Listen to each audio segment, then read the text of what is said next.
Bueno, como siempre es un placer tener a Heymi Mausan con nosotros en este foro. Bienvenido, Jaime. Muchas gracias. Comunicación de Financiero esta noche. ¿Cómo estás, Héctor? ¿Cómo te va? Jaime, ¿qué significa esto que acá? Hoy una entrevista de controversia con el periodista Heymi Mausan, quien ha dedicado más de 25 años al estudio.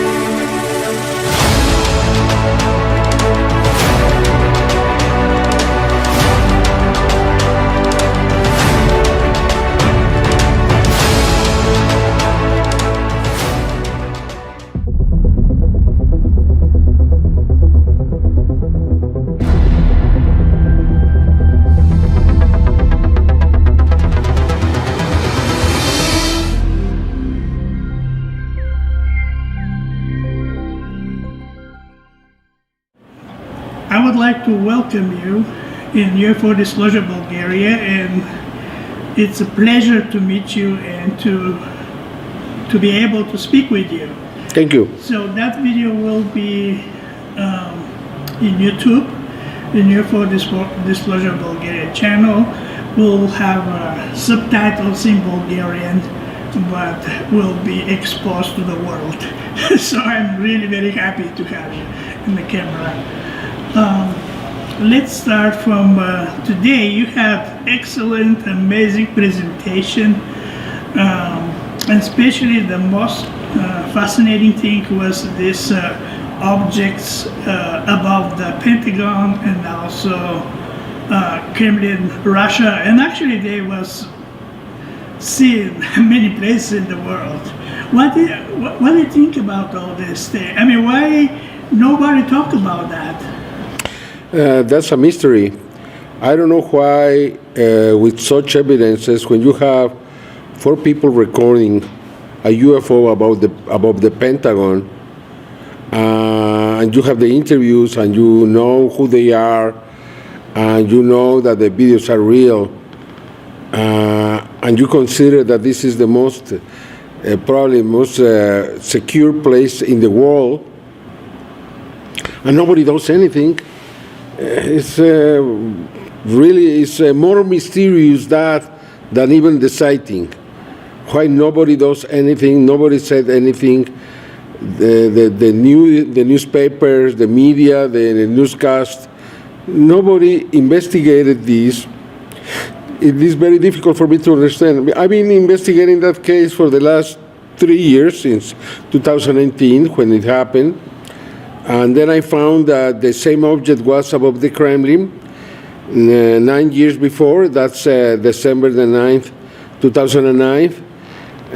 9 days later, it was at the Reichstag in Germany.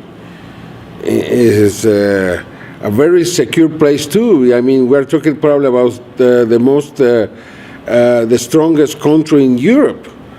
And then you have it in close to NASA, and then you have it in Shanghai, the financial district of Shanghai.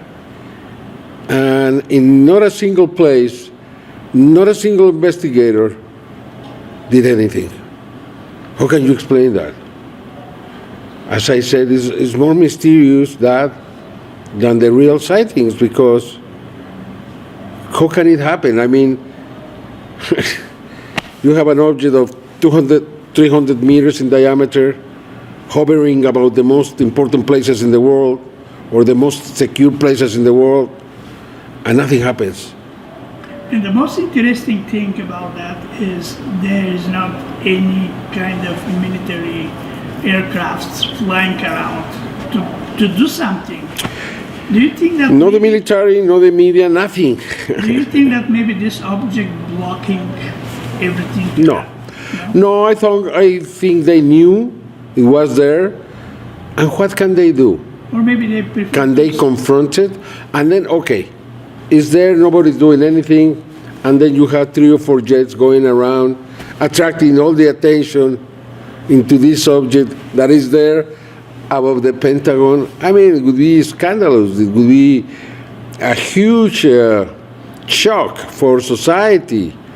Or what happens if this UFO attacks one of the airplanes and the airplane crashes into Washington, D.C., near the House?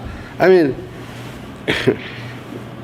you must consider that probably they were so much afraid that they didn't do anything. Did they prefer to stay quiet? Yeah, because nothing happened. I mean, the first one was the Kremlin. The Kremlin, it was there from 5 o'clock in the morning to 8:15 in the morning. And we know, because the people who recorded first told us the timing was 5 o'clock, and we know that the light came up the sun around 8:15 in December, in December the 9th. We checked that. Then we know that the object was there for 3 hours and at least 15 minutes. And not a single reaction from the Russians. And then in Germany, not a single reaction from Germany. And then in Washington. I don't know if they knew what was happening before and they did the same, or all of them react the same way because they were so much afraid. What could you do? You are the head of the defense of your country, of Bulgaria, and it stays there in the middle, just above the National Palace. What would you do? Would you send airplanes to attack it? Would you attract the attention? Probably you could keep quiet, hoping that nobody realized that this object was there. Yeah, the other thing which made me angry, for good reason, no one of all this mainstream show up. That's the problem. This is huge. That's our duty. That's our duty. I am a media man and I'm doing my part, but nobody else did.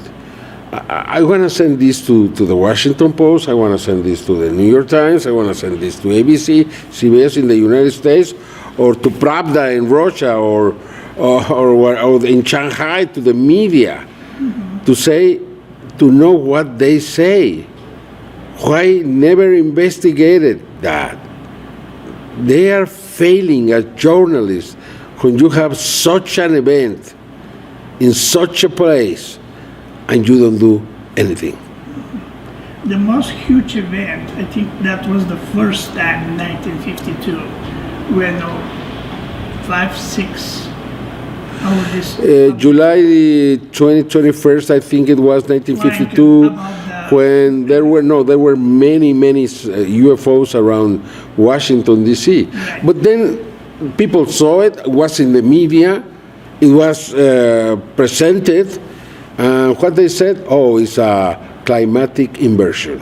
Yeah. That's what the Air Force said.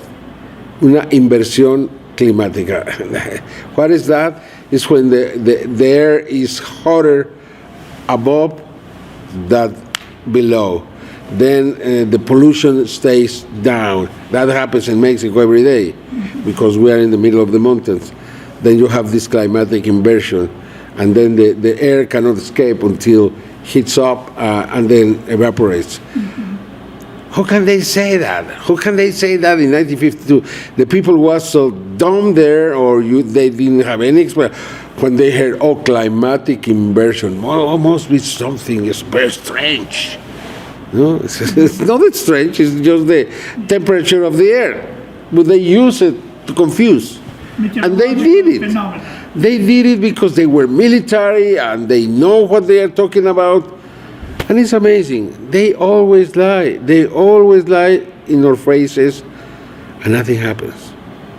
I'm thinking if the governments say officially, yes, they're real. I mean, They're going to say it. They're going to say they don't know what they are. That's going to be the first step. I think they're afraid to lose all this power, the governments, if they discover. They are afraid of everything. They don't know what, because once you accept they are there, what is the next step? You have to communicate with them. There is no excuse. If they are there and people know they are there, you have to say, hello, let's talk. Why are you here? What do you want from us? Let's negotiate.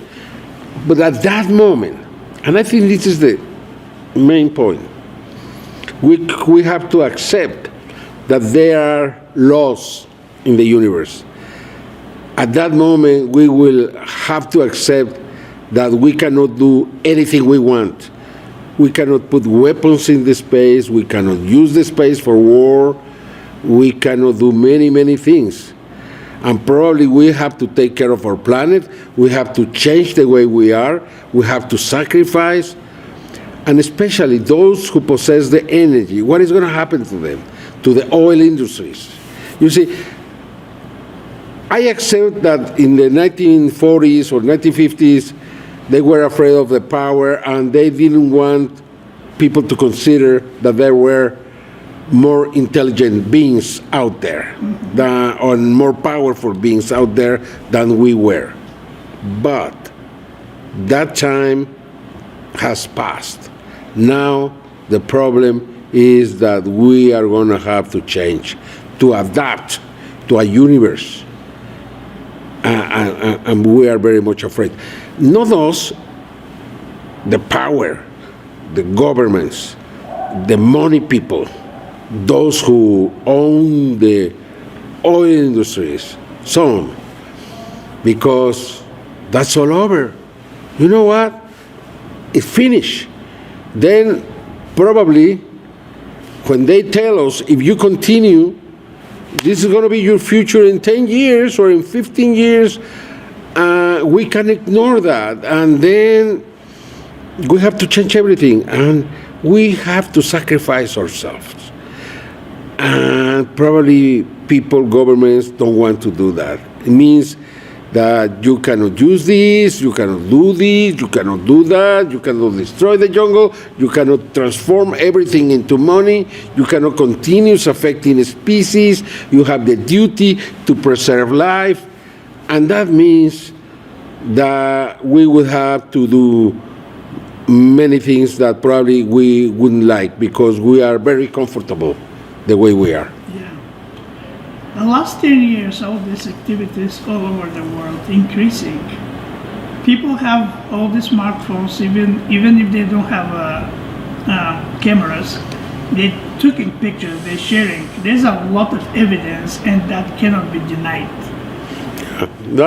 And that's why they are willing to accept now that there are things there that they don't know what they are. Looks for me like scientists like ostrich, putting head in the sand and they don't ever see anything. Yeah. Well, for the first time, I think probably they know about this huge pyramid above the Pentagon. Probably they know it's time to tell people, not that, but to accept that there are flying things there that probably are not from this earth. I think they're willing to go that far for now. But once the scientists get involved and they say, okay, they are not from Earth, they are smart, we have to talk to them. Yeah. And that's when it's going to be the chaos, the shock. The shock is not going to come when we say, oh, there are extraterrestrials here, you know. No. The shock is going to come when we start communicating with them. Yeah. And they answer. When they answer for the first time, that's going to be big. That's going to be all over. That's going to change everything. Yeah. I mean, absolutely everything.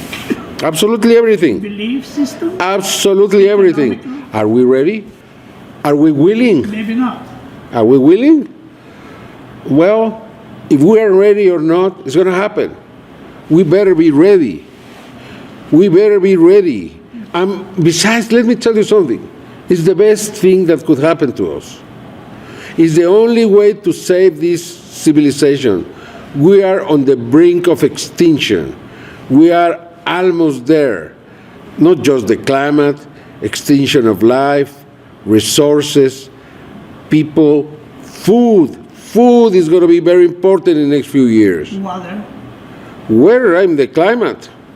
The water to drink, of course. I mean, there are so many crises coming together until it's just one huge crisis. And that has happened many times in Earth. Remember the Mayas, remember the civilizations in Turkey 10,000 years ago, and so what happened to them? They came to an end because they had to confront things they couldn't survive. It has happened many times. It's going to happen again.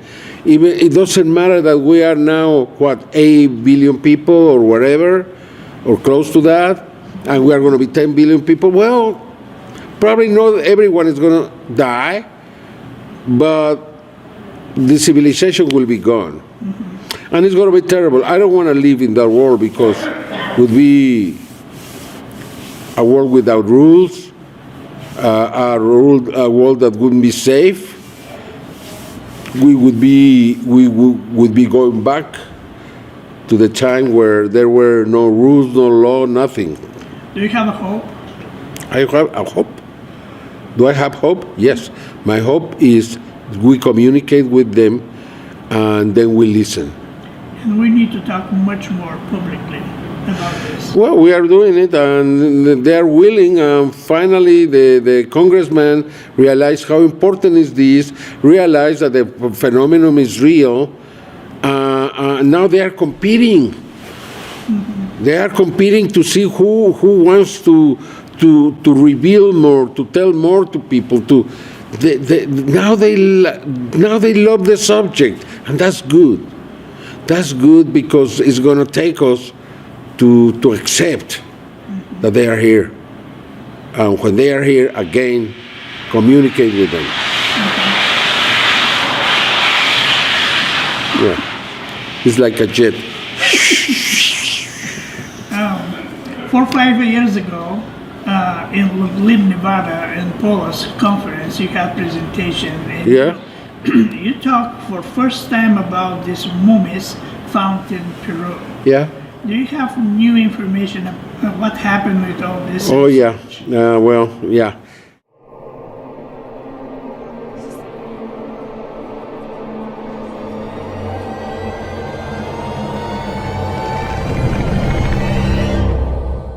There are new universities investigating this. Very soon they will release the information. The information is going to be shocking because that information is going to prove that they are real. And if they are real, it means that we had contact with other beings more than 1,000 years ago. And that they live with us, that probably they were influential to us. Probably they helped the old people to build pyramids, to have the knowledge they had about the universe. So many things. I mean, I always thought that no, there were no such alien astronauts or whatever you want to call them. I didn't think that. Now I changed my mind. After that finding, because I know it's true, I have to accept that I was wrong, and that is proof that they have been with us, living with us, influencing us for thousands of years. But very soon, I cannot give you the information because they asked me not to give the information, but I tell you, it's going to be very important. And I asking them, I am telling them, release the information just now. Why? Because right now, can you imagine the shock when we are accepting in the Congress in the U.S. that this is strange, we don't know what it is, and then in South America, a university announces that they found bodies and the bodies are real, and they checked it, they made the analysis, they took the DNA, and that they are real extraterrestrials, then they will have to accept immediately, right there, that these who are flying there are also extraterrestrials. That is why I think is the right moment. I want to talk to them, to tell them to organize a press conference and give this information as soon as possible, but not to take a long time. Okay, they're real, but where are they from? Who knows? It doesn't matter. Oh, they are there from here, or from wherever. Arcturus or Taurus or Orion or Pleiades, wherever. It doesn't matter. They are from out here. That's what it matters. I saw them in Ica Yeah? University. For me, it looks very real and like a structure. They're very similar like humans. There's some differences, like especially the fingers and the skull, and also So many things. yeah. The head, the eyes, the bones, and also the DNA. We made a test of the DNA, the small ones, and we compared that DNA with 1 million species. And not a single one was similar to that. You know what was similar to that? The beans, the plant. Can you imagine?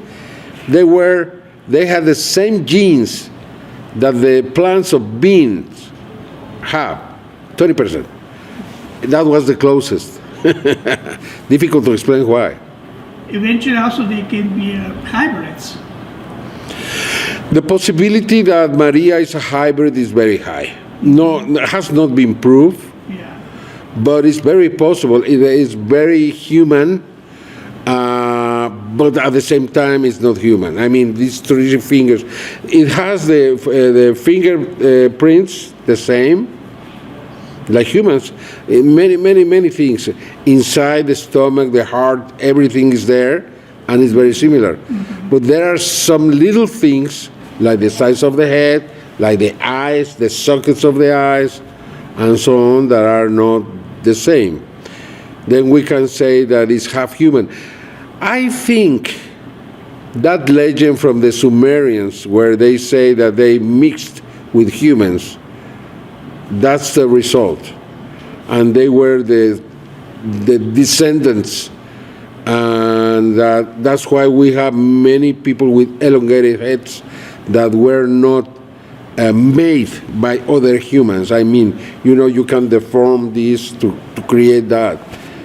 But I don't think in every case, they were deformed specifically by other humans. They are natural. And if they are natural, they are not from here. Or at least they would be hybrids here. In South America, I mean, I've been only in Peru, but 2 times. But I have a knowledge that South America have a lot of mysteries, a lot of ancient history, and even before probably there was existing civilization even before the last flooding of the planet. Like in Turkey, Yeah, and Göbekli Tepe. yeah. Eric von Daniken, he spent years in Nazca looking for answers about these Nazca lines. Do you have fresh information?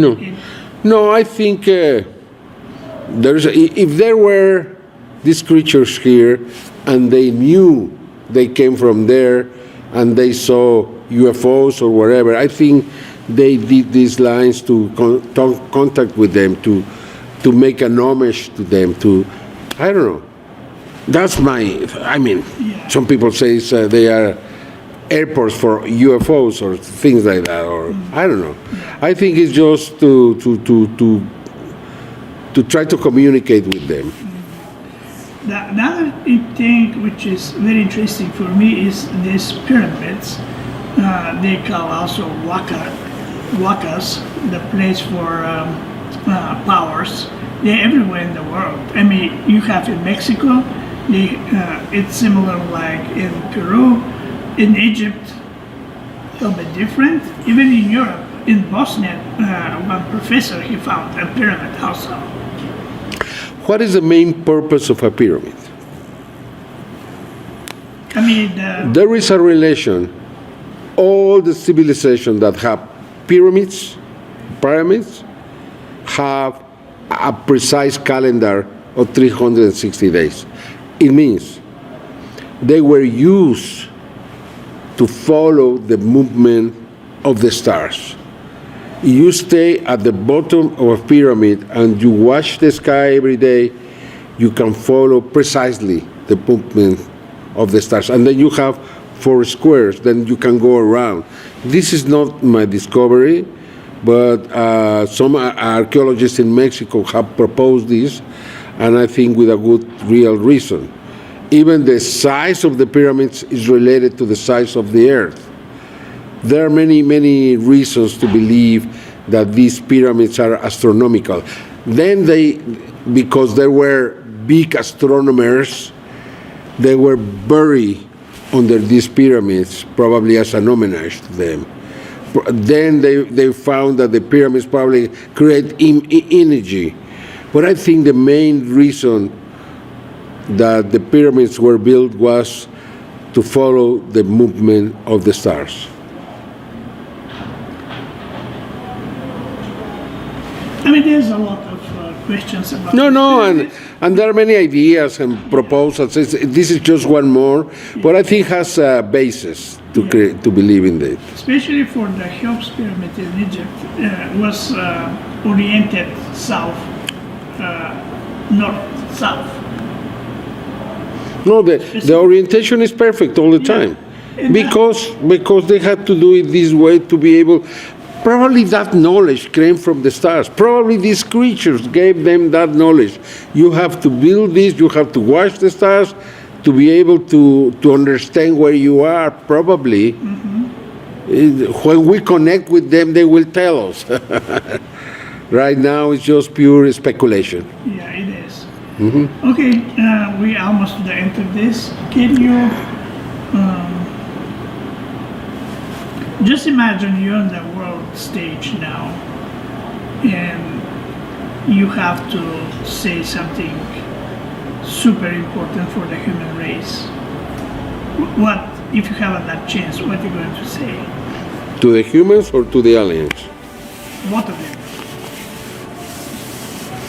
That we have an extraordinary chance to become part of this incredible society that exists in the universe. That I would like my kids, I would like the next generations of humans to be able to fly freely around the space. That I would like my planet to survive, to be able to create this society that is going to be closer to God. I think we have an incredible chance right now, even though it looks so ugly and so bad, and we have war, and we have so many problems. At the same time, as I said in my presentation, we are so far, but we are so close. And if we use this chance to be part of this community, is the best thing we can do for the future of human beings. Heymi Mausan was a special guest in UFO Disclosure Bulgaria, and we're very thankful for your time, sir. Hello to my friends in Bulgaria. I love your country.